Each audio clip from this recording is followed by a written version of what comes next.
My whole reason for wanting to take a holiday from being a human was the regrets and the kind of hopes and the worries and just all that sort of general internal hubbub of being a human being.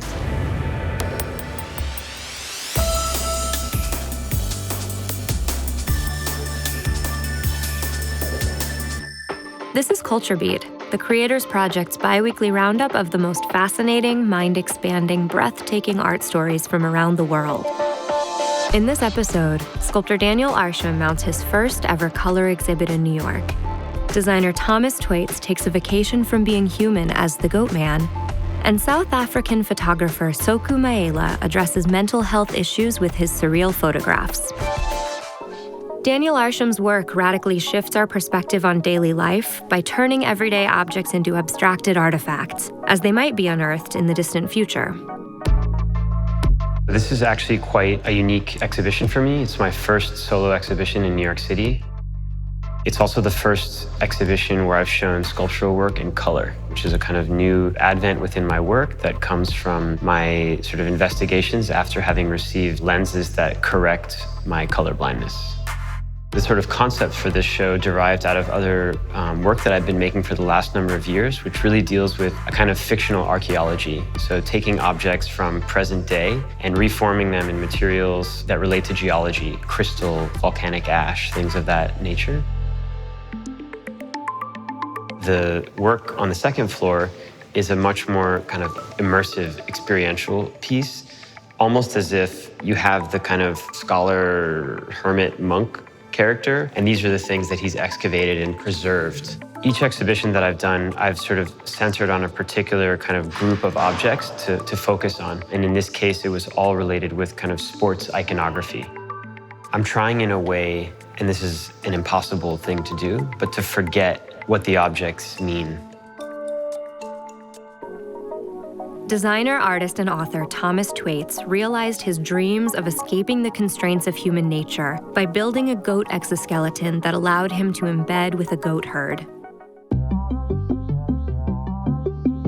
The work I do as a designer is trying to come up or shift perspective on things, looking for a twist, some like sideways view of otherwise kind of mundane things.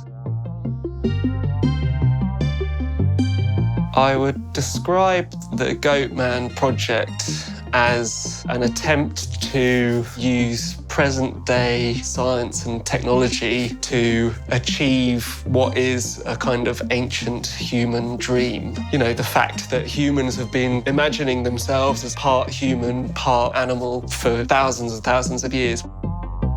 So I contacted a goat farm in Switzerland and sort of introduced the idea of, you know, can I become one of his herd? He pointed to the goat shed and, you know, I was like, I'll sleep in there. And he was like, yeah, okay. So the next morning, crack of dawn, I'm like on all fours, struggling with the terrain, basically. When I was walking amongst the goats, kind of trying to join their herd, you know, obviously they were kind of a bit freaked out at first. But then after just a few hours, you know, I was just kind of in the fields, sort of hanging around, eating grass, you know. One or two of the goats kind of got a bit curious, came up looking and then smelling my beard. We just kind of hung out, I guess. When I was leaving, the goat herd said, I think the herd accepted you. And then he gave me like one of his goat bells. So, you know, it was like an honor. Tsoku Maela is breaking taboos in his native South Africa by talking about the way his own experience with depression has influenced his dreamlike photo compositions. I never really know what's gonna happen, what energy I'm gonna put out when I start creating. I'll take a photo, great. But when I sit down and start editing it, it's like something takes over completely, you know, something I'm not familiar with. I grew up in a family that believes in the culture of ancestral worship in a way. You know, we don't actually go to the altar and pray to our ancestors. No, we just understand that the power of those people that were here before us have now moved on to a higher level of consciousness where they can help us understand certain things in life. Photography is like that. A year and a half ago, I had never shot an image before. So for me to pick up the camera and know the things that I know is a bit of a mystery for us. It's like, how did that happen? I started shooting a set of images which you now know as abstract pieces. The body of work that discusses the stigmas on mental health in Black communities. Growing up, you don't get to hear or talk about mental illnesses. So for me, growing up, it wasn't a matter of people trying to figure out if I was bipolar or ADHD. It never came up. So for me to eventually find art in a way that's gonna help me represent, or just as a coping mechanism, it's incredible. Thanks for joining us for this week's edition of Culture Beat. We'll see you next time for more great arts and culture stories from around the world.